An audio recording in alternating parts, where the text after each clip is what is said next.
A pleasant afternoon to everyone.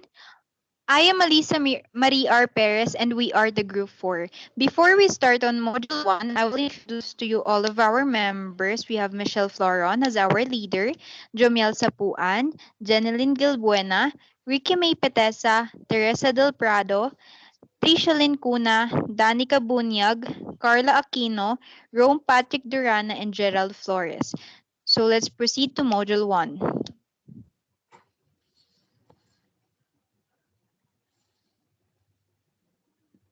Module 1 is Nature of Credit. The term credit is used with a great variety of meanings. A man is said to have a good credit if he has the reputation among his business associates of paying his debts promptly when due. To give credit is to accept another's promise to pay in exchange for a valuable consideration. To say that a firm gets a line of credit at a bank or with another business house means that it has the right to borrow or to get goods up to a certain amount by agreeing to pay sometime in the future. Credit may be broadly defined as the power to get goods in exchange by giving a promise or contract to deliver an equivalent at some future time. And for the second one, we have Teresa Del Prado. In short, credit is a promise to pay. There has been much discussion as to whether confidence or futurity is the essential thing in credit, and as so to whether credit is based on money or on goods. It seems clear that futurity is the distinctive factor in credit, while confidence lies at the basis of the granting of the credit. So, parang dito is dalawa yung classification niya, which is yung isa is based sa trust or yung sa confidence in credit. Tapos yung isa naman, based sa mga kalakal or produkto. For example, sa pagbabayad ng transaction, tulad ng mga call loan or mortgage, kailangan may trust relationship for security purposes or sa ari-arian na ipinangako kaysa sa personal na integridad na ng hiram. Kasi kahit na may tiwala, dapat meron pa ring pinanghahawakan na transaction or past history sa pag-disseminate ng credit. Kaya doon na pumapasok yung mga products, then magiging complete transaction na siya in terms sa pagbabayad ng money. In short, interconnected silang dalawa. Hindi pwedeng wala yung isa. And yung sa futurity naman, is agreement siya na like for example, inutang ngayon, syempre hindi naman agad-agad mababayaran siya. So doon pumapasok yung futurity like in the future. Number 3. The time element enters into all credit transactions, yet the essence of credit is confidence on the part of the creditor in debtor's willingness and ability to pay his debt. Credit in its most basic sense is the loaning of currency or money and then being repaid the amount borrowed with or without interest. When interest is charged, it generally reflects in whole or part of the opportunity cost. In other words, if a person A can invest amount X and get return on investment of X plus Y, principal plus interest, then the amount of interest, the rate that might be charged by person A by loaning person B, the principal should be at least the opportunity cost. So dito sa part na to is yung assurance ni borrower na mababayaran niya si lender. For example,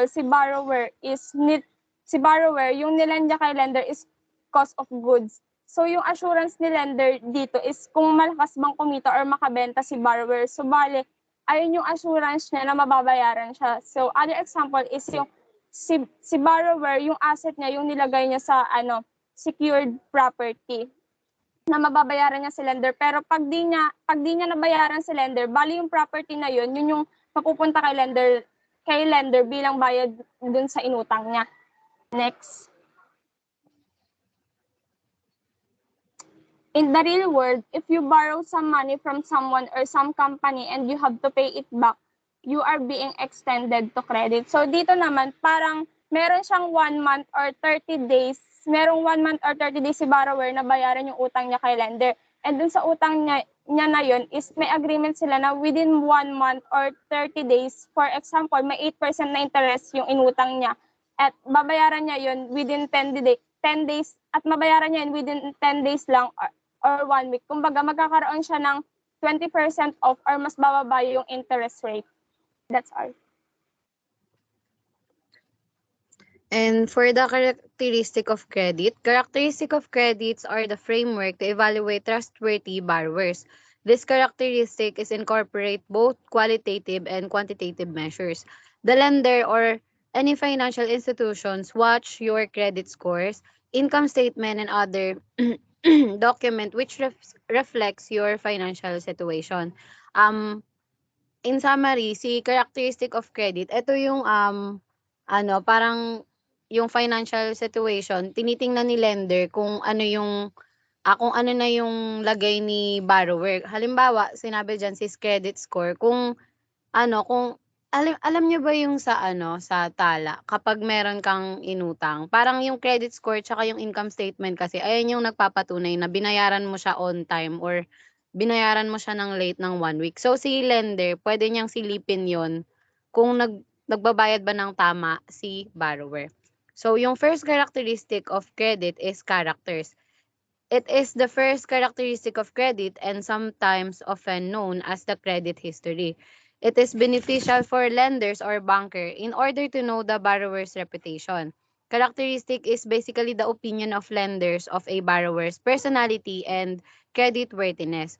The information like how much its individual has borrowed in the past and has he paid all his bills on times appear in individual credits reports along with the information on bankruptcies. This information may last for over 7 to 10 years in the credit report. It is assessed from the credentials, references, reputations, and interactions with the lender. Ayun nga, katulad ng example ko kanina, pwedeng silipin ni lenders yung credit history ni borrower, which is, sabi nga sa dulo, naglalas siya ng 7 to 10 years. So, kapag within the 7 or 10 years na nakita na hindi siya nagbabayad ng maayos, pwedeng i-check ni borrower yon, and yun yung gawin niyang basehan kung pauutangin niya si borrower.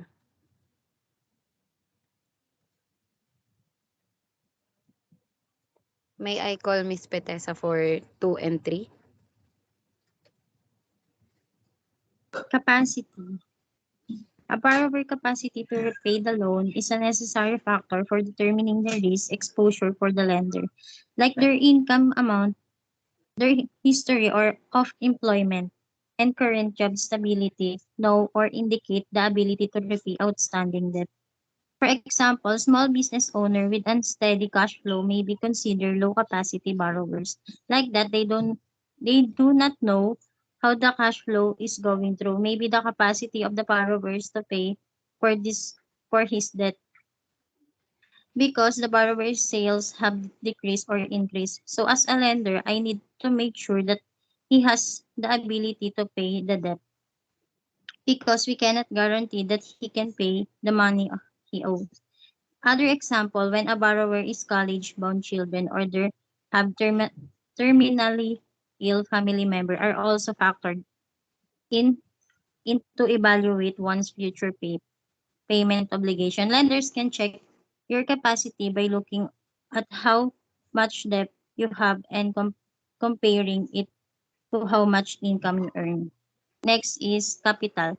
Capital represent that all overall pool of asset under the name of the borrower. It represents one's investment, savings, and assets such as land, jewelry, etc. Loans are primarily repaid using overall household income. Capital is additional security in case of unforeseen circumstances or setbacks, such as unemployment. One example is the down payment to buy a home. Typically, the larger the down payment, the better your interest the rate and loan terms. That because down payment can show the lender your level or seriousness and ability to pay back the loan. Your household income is often the primary source for paying off your loans. But if anything unexpected happened that could affect your ability to pay them off, like a job loss, capital provides the lender with additional security. Next po. Number 4, conditions. Conditions may refer to the interest rate and the amount of principals.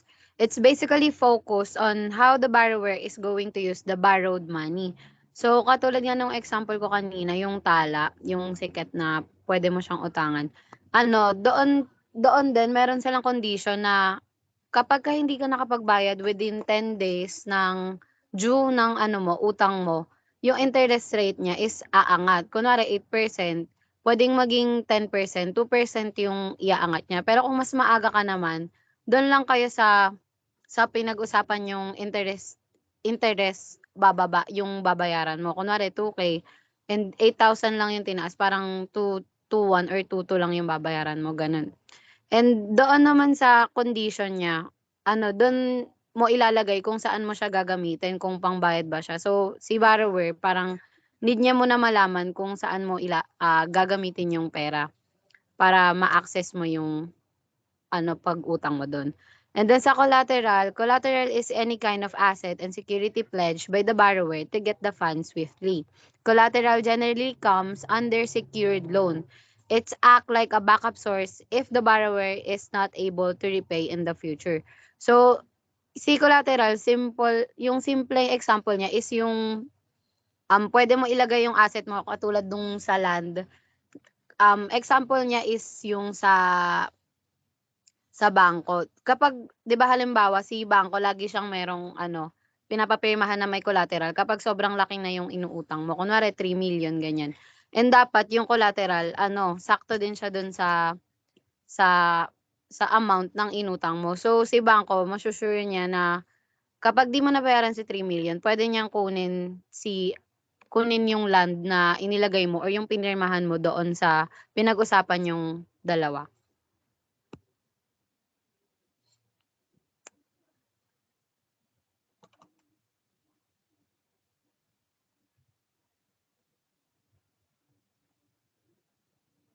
So we already discussed how the credit works, the nature and characteristic of credit. So let us now discuss how the borrower can lend the money to a lender.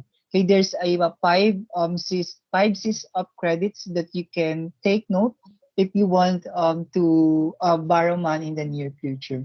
So what does this mean?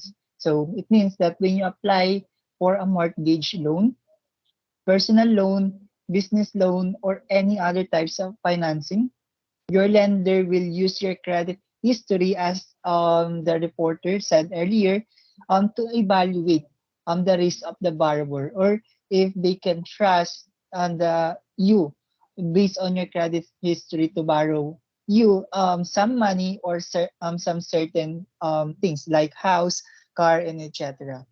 So let us first check if you have this kind of characteristic that the lender can borrow you a money. First is the character. So your credit, which is the character, speaks to your overall trustworthiness as a borrower. Can you be reasonable, expected to repay your loan? Will you make your payments on time, every time, month after month? So it means that the lender is trying to evaluate your character, if the lender can trust you that you can pay this money or certain things that they can borrow to you. So there's some evaluation that you need to pass. First is the credit history itself. If you have or a long history of using credits, it's either cards, loan, or etc. And as well as consistent on-time payment across all accounts. So in terms of this one of the requirements of a lender before you can borrow money is what we call, if you have a payment or proof of bill, like water bill, electric bill. So those accounts, that one of the requirement that the lender needed if you are consistently paying your bill. So they are. So all current credit cards in good standing and don't have any unbalances or unpaid credit previously. Next. For the capacity, when you borrow a significant amount of money, the lender needs to know. Ay, wait lang, mali. It's also often referred to as cash flow, and it's the barometer for how will you can manage your future loans payment. It is also often to as a cash flow, and it's the barometer. Will you can manage your future loan by comparing income with ongoing obligation and calculating the debt to income or DTI ratio. Capacity evaluates a borrower's capacity to repay a loan. Yung kapasidad kung gaano karami yung utangin mo. So, kailangan meron tayong limitado sa pangungutang. Then, in short, your ability to repay loans. Next.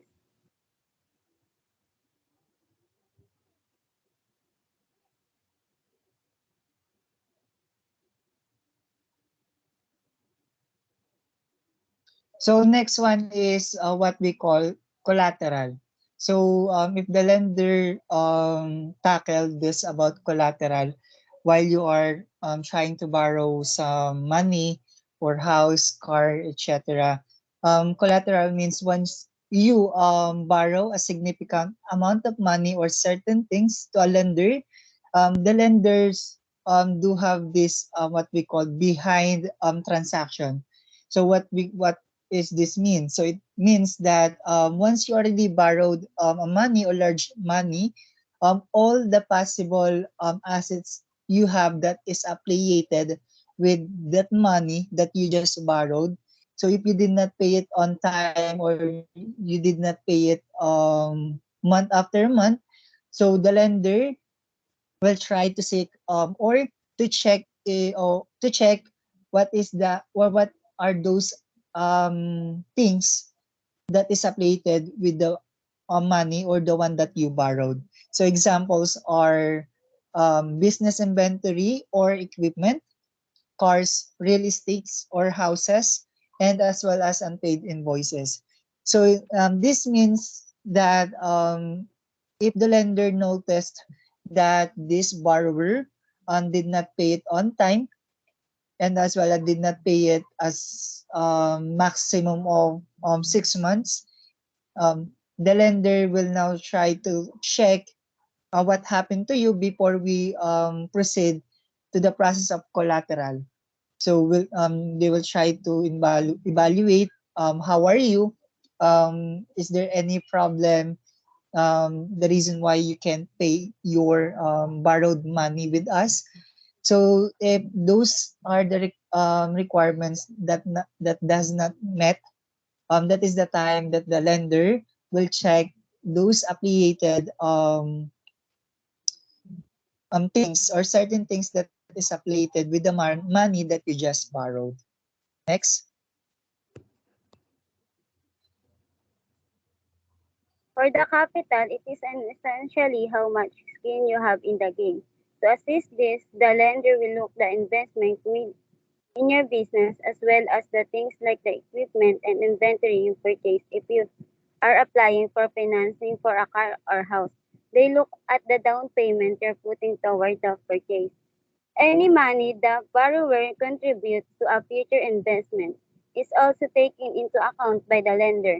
The risk of default is reduced by a sizable contribution from the borrower. For instance, mortgage approval is frequently made easier for borrowers who can make a down payment on a home. So yung capital naman yung ginagamit sa pagda-down payment o paunang bayad. Sa pagtayo naman ng business, ginagamit ito na puhunan. Samantalang down payment naman kapag kukuha ka ng mga sasakyan o di kaya bahay. In short, the capital is the amount of money an applicant has. Next. Okay, the last one is the condition. So this is one of the last part, which is the lender can evaluate onto you. So in this type of evaluation, This is commonly used in a large or there's a huge money that you need to borrow with the lender. So it always common with the business, house, and cars that you want to borrow in the market. So what does this mean? So it means that um, if you have this is not always on your personal finances, but it the lender will check the economy status, your industry, and the stability of your business or your job, the market of the product that you're buying. So example, if you want to borrow rather, um, or if you want to loan a house, so condition is much needed to this evaluation. Why? Because house has a appreciation every year. So the lender will check if this country or this economy has a great appreciation within a year or every year, that is if they can see that there's a huge or enough amount of appreciation with the houses every year, that is the time they can definitely um, loan you a house, car, or any business related, as well as a huge amount of money. And that's it for our reporting with the module 1. And thank you so much for listening. Have a great day. Thank you, guys. Thank you, Rona.